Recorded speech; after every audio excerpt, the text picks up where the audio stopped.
에베소서 1장 1절로 6절의 말씀, 이 계시의 말씀을 한 절씩 나누어서 기도하시고 마지막 절 합독하실 때 살아계신 하나님의 음성을 들을 수 있기를 원합니다. 1절입니다.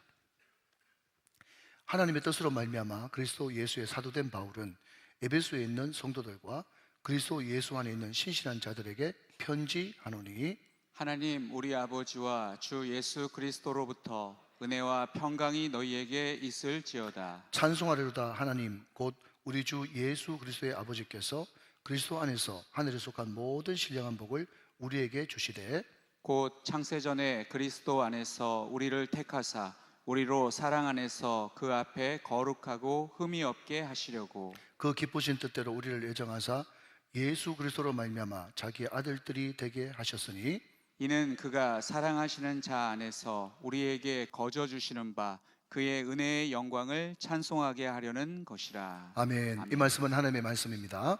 자, 여러분 은혜 체조하고 말씀 받겠습니다. 네, 사랑합니다. 축복합니다. 자, 크게요. 장대하세요. 충만하세요. 사랑하고 축복합니다. 한 주간 동안 수고하셨습니다. 네, 우리 박수로 서로 격려합시다. 우리는 지금 에베소서를 펼쳐놓고 있습니다. 제가 공부를 해보니까 에베소서에 별명이 많습니다. 우리나라 말로는 이런 표현을 하기 힘든데요, 외국 학자들이 이렇게 표현했겠죠. 첫 번째는요, 서신서의 여왕. 두 번째는 신약 성경의 알프스. 알프스가 뭔지 모르겠는 분은 그냥 넘어가시고, 세 번째는 바울 신학의 왕관이자 절정, 바울 사상의 진수. 여러분, 제 말로 바꾸면 로마서의 축소판, 이게 에베소서고요. 무엇보다도 특별히 에베소서는 옥중서신 중에 하나입니다. 무슨 서신요? 옥중서신. 옥중서신이 뭐죠? 사도 바울이 감옥 안에 있을 때 감옥 바깥에 있는 성도들에게 쓴 편지, 이게 옥중서신이에요. 자, 여러분 참고하십시오. 한번 따라 하실까요? 에베소서, 빌립보서, 골로새서, 빌레몬서.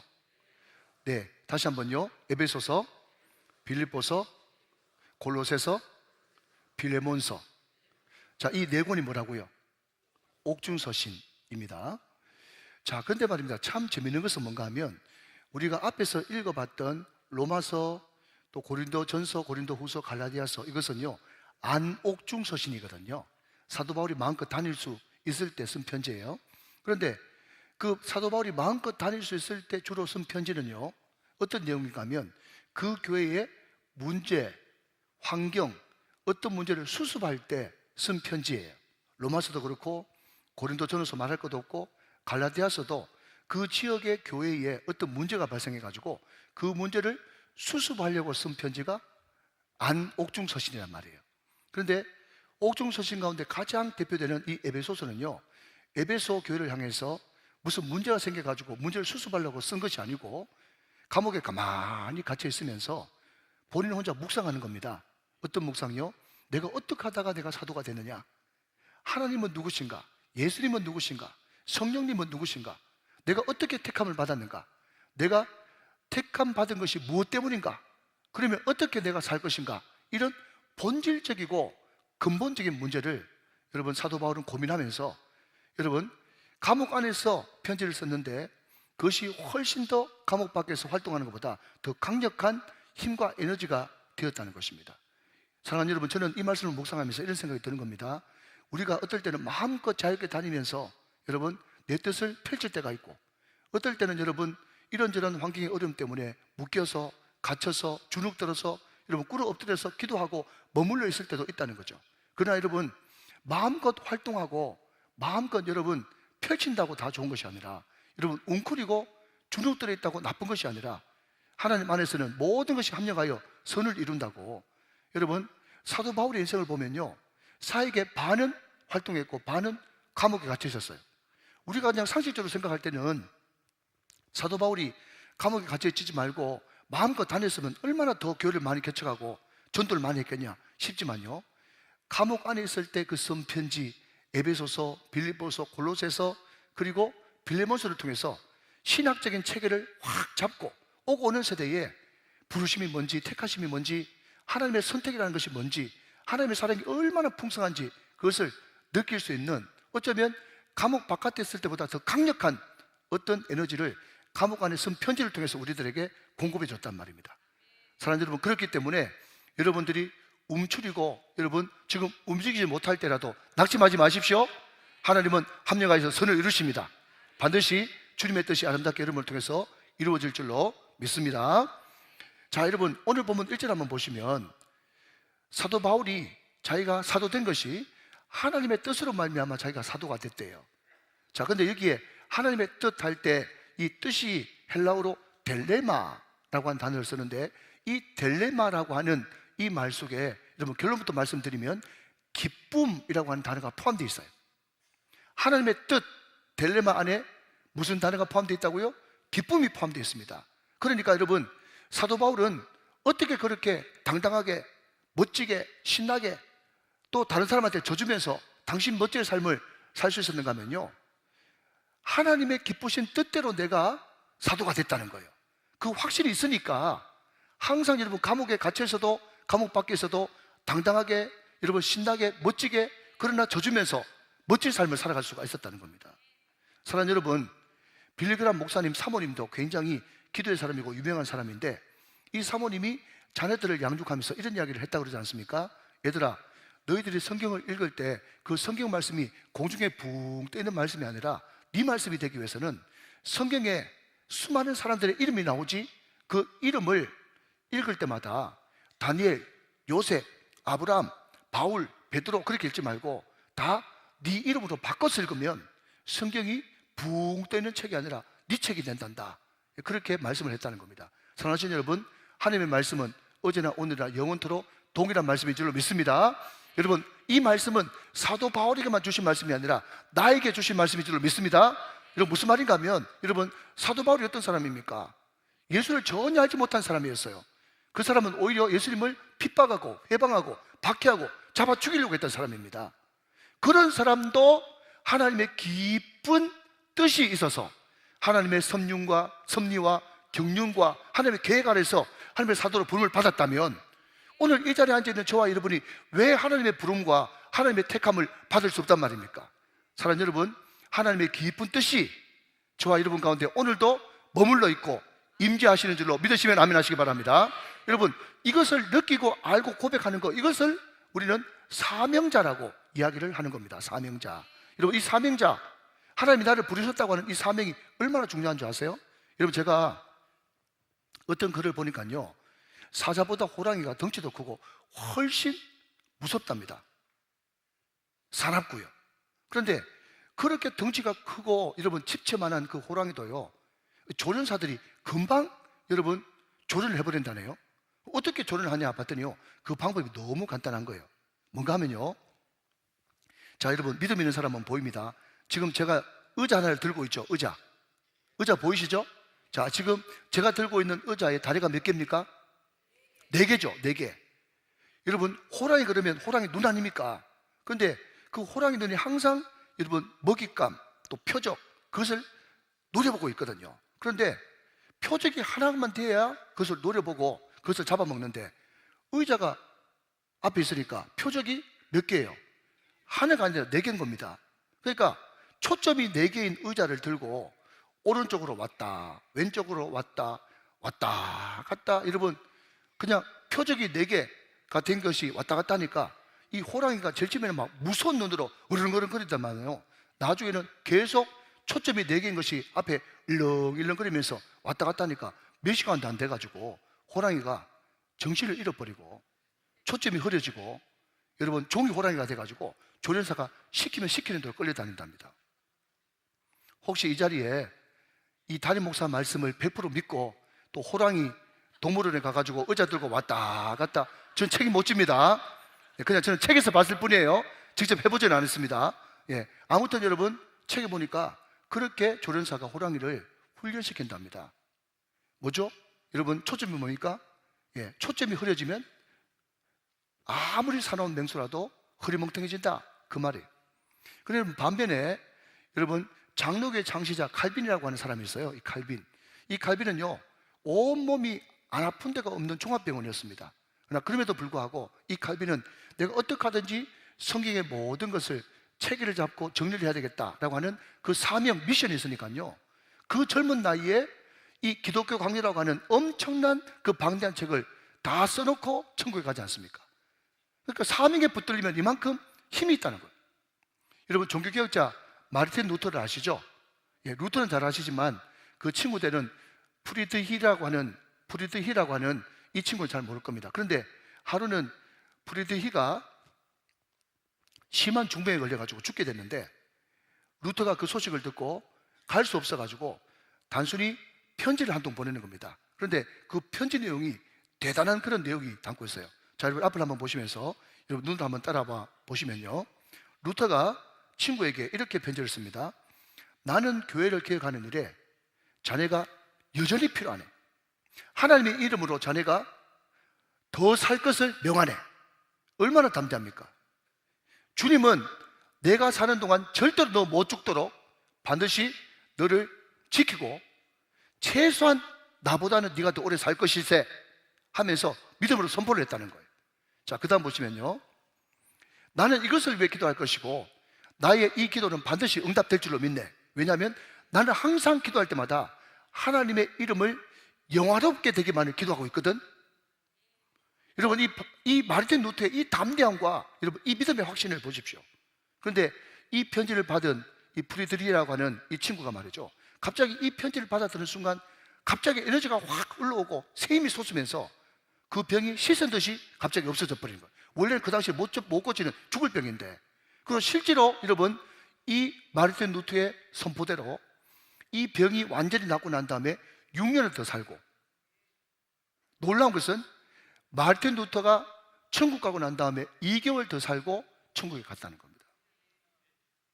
여러분, 얼마나 이 믿음이라는 것, 또 이 사명의 부르심이 확실할 때 주는 그 능력과 힘이 얼마나 대단한가, 이것을 보게 된다는 것입니다.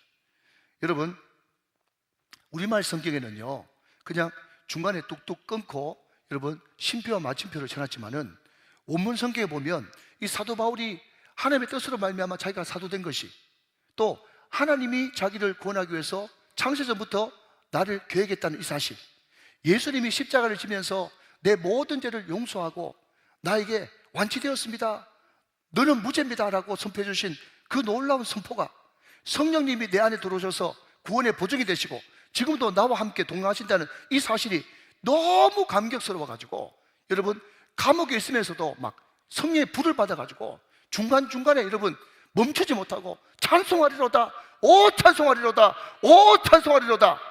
여러분, 제가 방금 제 입에서 막 침이 튀었거든요. 예, 침이 튀듯이 사도 바울도 3절부터 14절까지 여러분 한 번도 끊지도 안 하고 너무 감격스럽고 놀라가지고, 그래서 오늘 설교 제목이 뭔가 하면 사도 바울이 얼마나 감격했으면 이런 제목으로 잡은 겁니다. 사랑하신 여러분, 바라기는 사도 바울의 이 끓어오르는 이 감격, 이 뜨거움이 저와 여러분 가운데 충만하게 임하게 되시기를 주님의 이름으로 축원합니다. 축복합니다. 여러분, 저는 이 본문만 생각하면요 이 이야기가 항상 기억에 남습니다. 왜냐하면 제가 어느 집회에 참석했다가 이 간증을 듣고 제가 예수를 인격적으로 영접했거든. 여러분, 이 말씀이 얼마나 놀라운 말씀인지 몰라요. 그런데 너무 놀라운 말씀이라 가지고 진짜 정말 이렇게 의심이 들 수 있어요. 그런데 오늘 이 말씀을 액면 그대로 가감없이 고집 그대로 받아들이시면 여러분 인생이 거듭나는 놀라운 본 의견의 역사가 일어날 줄로 믿습니다. 여러분 주목해서 잘 한번 들어보시기 바랍니다. 어떤 선교사님이 미국에 있는 이민교회에, 한인교회에 집회를 갔답니다. 그런데 그 선교사님이 평소와는 다르게 뚜벅뚜벅 앞으로 이렇게 걸어 나오더니 한 장로님 바로 코앞에까지 가가지고 그냥 1대1로 설교하면서 묻는 겁니다. 예를 들면 이러는 거죠. 장로님 구원 받으셨습니까? 아멘. 구원이 확실히 있습니까? 아멘. 장로님 그러면 언제부터 구원 받았습니까? 그랬더니 이 장로님이 성경 공부를 많이 해가지고 이 에베소서를 알았던 모양이에요. 그래서 하는 말이 뭔가 하면 창세전부터 주님의 애정 안에서 내가 구원 받았지요, 그렇게 이야기를 했어요. 정확하게 정답이에요. 그때 여러분 이 선교사님이 이때까지 한 번도 들어보지 못한 질문을 그 장로님에게 던집니다. 뭐라고요? 그러면 장로님, 창세전부터 구원받았다고 하나님의 예정과 경륜과 계획에 따라서 구원받았다고 말씀하셨는데, 그러면 창세 전에 성부, 성자, 성령 삼위 하나님이 장로님에게 하신 일이 뭡니까? 이렇게 물어봤어요. 여러분에게 똑같이 묻습니다. 여러분, 창세 전부터 우리가 택함 받은 줄로 믿습니까? 하나님의 계획 안에서 우리가 구원받은 줄로 믿습니까? 택한 백성에서 믿습니까? 맞아요. 그것이 성경의 진리예요. 한 걸음 더 들어가서 묻는 겁니다. 그러면 창세 전부터 우리를 택하셨다고 그랬는데, 그러면 창세 전에 우리가 이 땅에 태어나기도 전에, 우리 아버지 엄마가 결혼하기도 전에 그분은 성부, 성자, 성령, 그분은 창세 전에 우리를 위해서 뭘 했습니까? 이렇게 물어보는 거죠. 여러분, 예를 돕기 위해서 뒷이야기를 앞으로 좀 당기면요, 그 장로님은 혼혈입니다. 백인 아버지와 엄마, 한국인 엄마 사이에서 태어난 혼혈이에요. 그런데 자기 아버지는 한국 사람입니다. 무슨 이야기인가 하면, 자기 아버지가 여러분 서울에 큰 술집을 했는데, 자기 아버지는 그 술집의 사장이고, 자기 엄마는 자기 아버지의 여러 첩 중에 하나인 술집 여자예요. 그런데 자기를 낳고 나서 보니까 자기 아버지는 분명히 한국 사람인데 자기가 혼혈로 태어났거든. 그러니까 아버지가 너무 격분을 해가지고 자기 엄마에 대해서 아는 그런 지식이라고는 자기 아버지 부하한테 끌려가가지고 자기 엄마가 애 낳은 지 하루 만에 맞아 죽었다, 그 밖에 정보가 없는 거예요. 그때부터 자기 아버지가 자기를 볼 때마다 여러분 그냥 뭐 패듯이 늘 패면서 핍박을 하는데, 이 사람이 이제 사춘기가 되고 나이가 좀 되면서 이렇게 하다가는 우리 엄마처럼 나도 맞아 죽겠구나, 여기서 무슨 소망이 있겠나 그래가지고 무조건 도망쳐가지고 여러분 중간생략하고 인천항으로 가가지고 미국 샌프란시스코로 가는 배를 밀항해가지고 어떻게 거의 죽기 일보 적전에 구출이 돼가지고 미국 땅에 떨어진 겁니다. 그래서 여차 해가지고 이분이 교회 가면 네 살 수 있다, 교회 가면 너 같은 사람 돌봐준다 그래가지고 이 사람이 교회를 가게 됐는데, 하나님의 은혜로 그 사람이 예수를 믿고 신앙이 점점 자라면서 한 교회의 장로님이 됐어요. 너무 충성스럽고 봉사도 많이 하고 헌금도 많이 하는 장로님이 되니까 모든 청년들이 이 장로님을 존경하고 사랑하는 겁니다. 그때마다 장로님 보면 묻겠죠. 장로님 너무 잘생기고 너무 멋진데 어떻게 미국 오게 됐어요? 어떻게 이렇게 성공하게 됐어요? 그렇게 물어보니까 그때마다 여러분 자기의 그 아픈 과거가 너무 불편하고 마음에 두려움이 있으니까 자꾸 여러분 거짓말로 소설을 써낸 겁니다. 거짓말을 단도해가지고 나중 되니까 거짓말이 이만큼 부풀어져가지고 하나의 대하소설, 장편소설이 돼버렸어요. 그때마다 여러분 장로님 마음속에는 계속 사단이 정죄의 화살을 날리는 거죠. 이 거짓말쟁이, 이 위선자, 네가 그러고도 장로야, 네가 그러고도 직분자야, 그러고도 교회 기동이라고 할 수 있어. 계속 사단의 정죄하는 나사를 맞을 때마다 너무 고통스럽고 아파가지고 하나님 앞에 가서 펑펑 울면서 회개하고 내가 언젠가는 이것을 정직하게 고백하겠습니다, 토로하겠습니다 그랬는데도 여러분 너무 자기가 무서워가지고 그것을 이야기하지 못하고 있던 그런 찰나에 이 선교사님이 가서 물었던 거죠. 창세전에 성부, 성자, 성령 하나님이 장로를 위해서 뭘 하셨습니까? 모르겠습니다. 그랬더니 그때부터 이 선교사님이 복음을 설명해 줍니다. 자, 여러분 잘 한번 들어보십시오. 자, 지금 우리 우정교회가 있죠? 자, 대답하면서 들으셔야 됩니다. 우정교회가 있죠? 예, 이것도 눈에 보이는 이 건물도 우정교회입니다.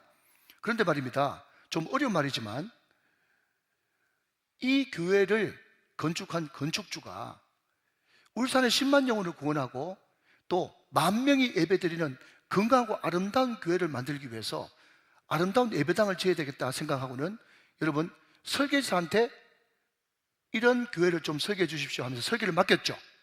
그러면 그 건축주의 이야기를 들은 설계사가 여러분 청사진 위에 여러분 그림을 그리지 않습니까? 조감도를 그리고 여러분 교회 설계도를 그리죠. 그러면 청사진 위에 있는 것도 우정교회입니다. 눈에 보이는 실제적인 우정교회도 우정교회입니다. 자, 좀 어렵습니다. 지금 대답하셔야 됩니다. 자, 그러면 이 두 가지가 다 우정교회인데 좀 더 은밀하게 이야기하자면 건축주와 설계사 마음 안에 있는 청사진 위에 있는 그 우정교회가 더 완벽한 우정교회입니까? 아니면 눈에 보이는 이 우정교회가 더 완벽한 우정교회입니까? 대답 잘 하셔야 돼요. 여러분, 무슨 이야기인가 하면 건축주 마음 가운데 있는, 설계사 마음 가운데 있는, 청사진 위에 있는 그 우정교회가 흠도 없고 점도 없고 완벽한 우정교회입니다.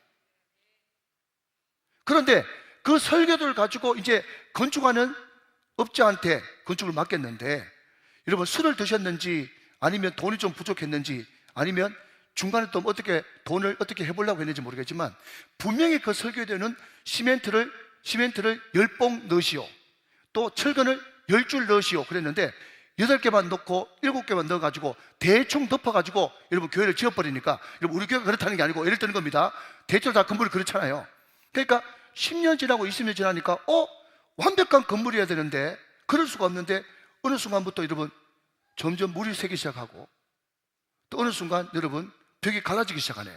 그런 건물 보셨죠? 그러니까 여러분, 이 두 가지 우정교회가 다 같은 우정교회인데, 진짜 점도 없고 흠도 없고 완벽한 우정교회는 건축주 마음 안에 있는, 설계사가 청사진 위에 그린 그 우정교회가 진짜 이상적인 우정교회란 말이죠. 자, 여러분 여기까지 알아들으셨으면 아멘.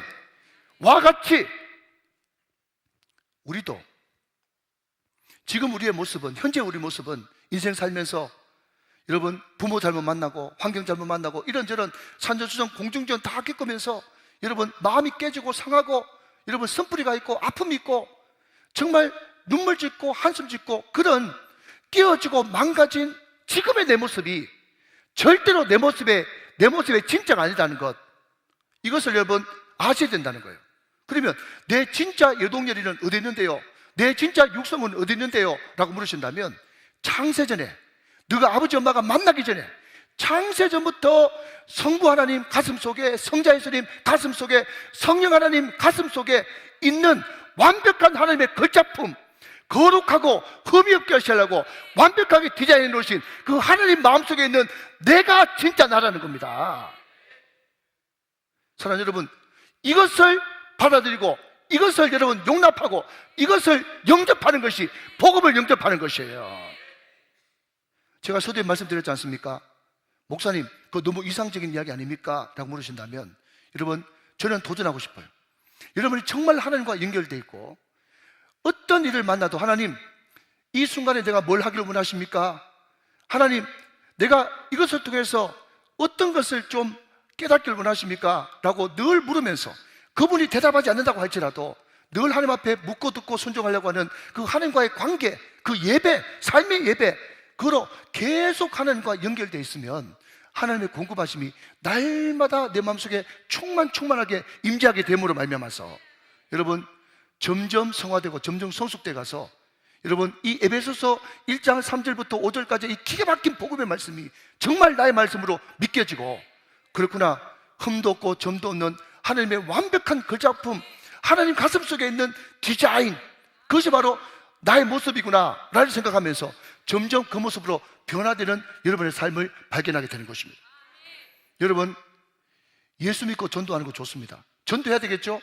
여러분, 전하지 않고 어떻게 들을 수 있겠습니까? 듣지 않고 어떻게 믿을 수 있겠습니까? 믿지 않고 어떻게 구원받을 수 있겠습니까? 그러나 중요한 것은 여러분, 우리가 가서 예수 믿고 제사 받고 용서 받으십시오, 예수 믿으십시오, 그럼 끝나면 되는 것이 아니라, 교회는 전도해온 그 사람에게 계속해서 영원 군하여 제사 삼는 데까지 가는 것이 교회의 목적이라는 것.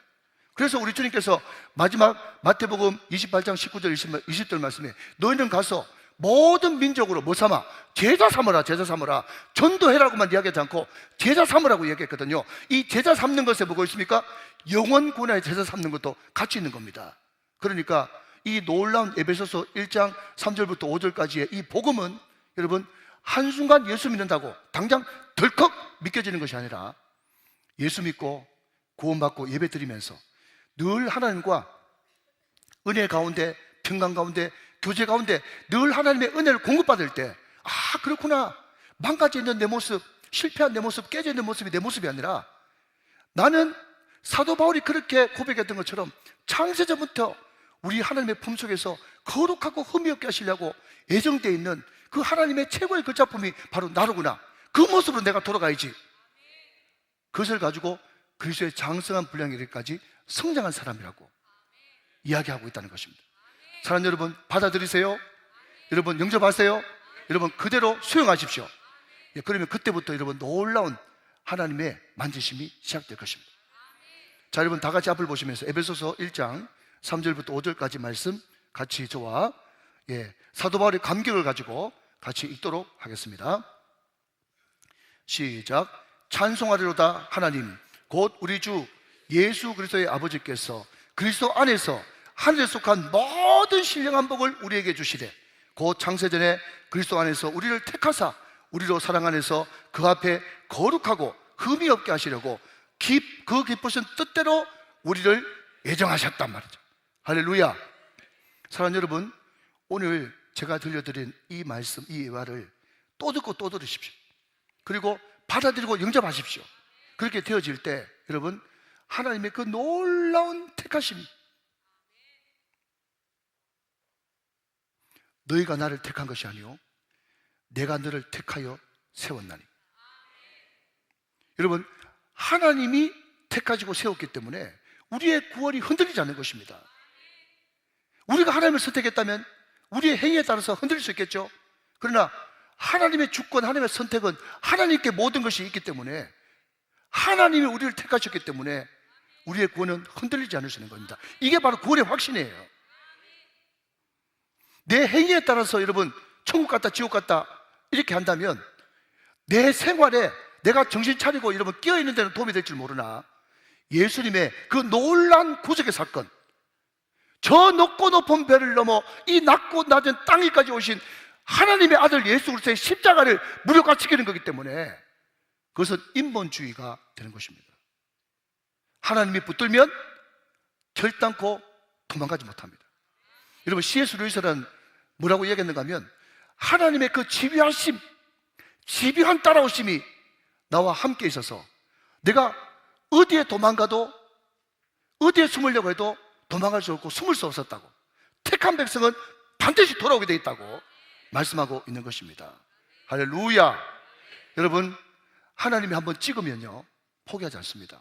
자기 아들까지 내어주신 그 사랑이 어떻게 우리를 포기할 수 있겠습니까?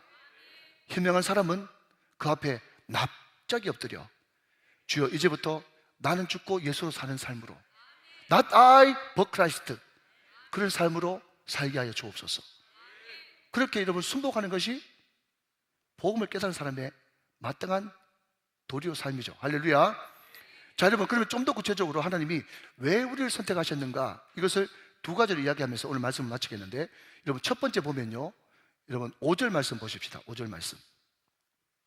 하나님이 왜 우리를 선택하셨는가? 첫 번째 5절 같이 읽어요. 시작. 그 기쁘신 뜻대로 우리를 예정하사 예수 그리스도로 말미암아 자기의 아들들이 되게 하셨다 그랬어요.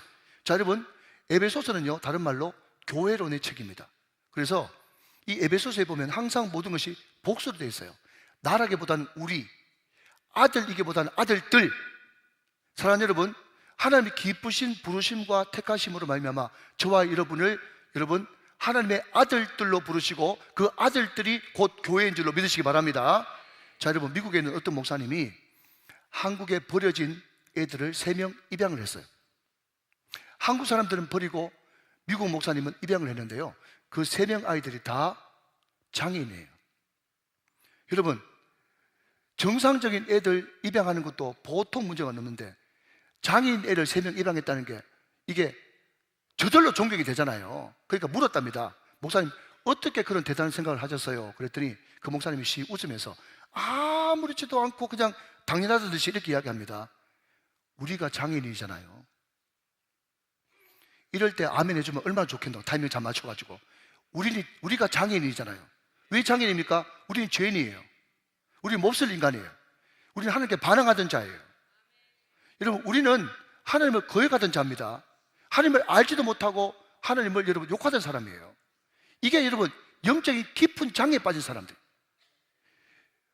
우리가 죄인 되었을 때에, 우리가 장애인으로 있을 때 하나님이 값없이 우리를 속량하셨습니다. 우리가 읽지 않았지만 7절 말씀에 속량이라는 단어가 등장하고 있는데요, 이 속량이 뭔가 하면 값주고 샀다는 거예요. 값주고 사는데 어떤 사람을 구체적으로 값주고 샀는가 하면 그 당시 노예시장에 여러분 진열돼 있던 도망갔다 돌아온 자, 도둑질하다 잡힌 자, 그런 사람은 100% 사형이거든요.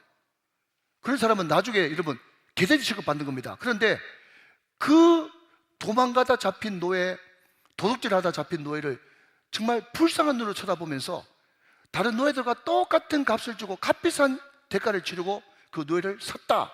그게 바로 값주고 샀다, 속량, 다른 말로 구속이라고 이야기를 하는 겁니다. 하나님이 죄인인 노예인 우리를 값비싼 대가를 치르고 입양해서 그의 아들로 삼았듯이, 여러분 배너 영화도 같은 맥락입니다.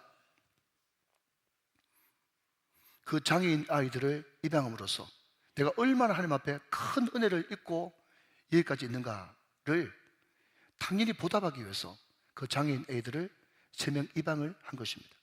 사랑하는 여러분, 성령께서 우리 가운데 들어오셔서 우리가 하나님을 아빠 아버지라고 부를 수 있는 놀라운 은혜를 허락하신 하나님을 찬양합니다. 자, 로마서 8장 15절 16절 말씀, 제가 여러분 마찬가지로 15절 읽고 여러분 16절 읽어 주십시오. 자, 잘 보십시오. 무슨 이야기인지. 너희는 다시 무수하는 종의 영을 받지 아니하고 양자의 영을 받으심으로 우리가 아빠 아버지라고 부르짖느니라. 16절 저와 같이요, 시작. 성령이 친히 우리의 영과 더불어 우리가 하나님의 자녀인 것을 증언한다. 한 구절만 더 봅니다. 갈라디아서 4장 9절 말씀, 4장 6절 말씀, 시작. 너희가 아들이므로 하나님이 그 아들의 영을 우리 마음 가운데 보내사 아빠 아버지라 부르게 하셨느니라. 여러분, 성령으로 말미암아 우리가 하나님의 아들들이 됐습니다. 하나님의 가족이 됐어요. 그래서 구약의 아브라함도 이삭도 야곱도 요셉도 여러분 다니엘도 다윗도 부르지 못한 아버지, 오직 유일하게 예수님만 부를 수 있었던 그 아버지, 아빠 아버지, 그것을 성령으로 말미암아 우리가 그의 아들들, 양자가 됨으로 말미암아서 하나님과 우리가 한 가족이 되었습니다. 마음껏 기도할 수 있게 되었습니다. 아버지를 가까이 할 수 있게 되었습니다. 여러분, 이것이 그분이 우리를 선택하신 이유라는 거죠. 마지막으로 여러분, 오늘 보면 6절, 12절, 14절에 하나님이 우리를 선택한 이유는 우리를 통해서 찬송받기를 원하셔서 우리를 선택하셨다는 겁니다. 자, 6절 성경 읽고 말씀을 마무리합니다. 자, 여러분 두 번째 줄 같이 한번 읽어보실까요? 시작. 그의 은혜의 영광을 찬송하게 하려는 것이다. 아멘. 12절 말씀 보실까요? 그의 영광의 시작 찬송이 되게 하려 하십니다. 아멘. 14절 보실까요? 마지막 줄 같이 있습니다. 시작. 그의 영광을 찬송하게 하려 하십니다. 아멘. 여러분, 어떤 목사님이 이런 이야기를 하시더라고요.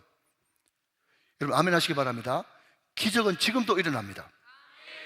지금도 기적은 일어나고 있어요. 그런데 그 뒤에 말이 굉장히 충격적입니다. 기적이 아무리 일어나봐야 많아.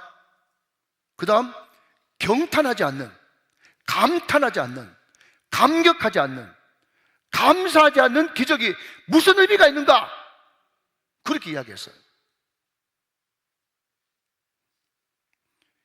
찬양은 여러분 실제인 것입니다. 사도 바울이 지금 하나님이 나를 사도로 택하신 그게 너무 감격스러워가지고 하나님이 계획하시고 성자 예수님이 실행하시고 성령 하나님이 보증하신 그 삼위일체 하나님이 나에게, 우리에게, 우리 교회에 행하신 일이 너무 감격스러워가지고 침을 튀면서 찬송하리로다, 오 찬송하리로다, 오 찬송하리로다. 한 번도 쉬지 않고 3절부터 14절까지 한 단음이 거침없이 하나님을 높여드리던 것처럼, 사랑하는 여러분, 오늘 우리 가운데도 이 사도 바울의 이 경탄과 감사, 감격이 충만하게 임하게 되시기를 주님의 이름으로 축원합니다. 이런 말씀을 정리하겠습니다.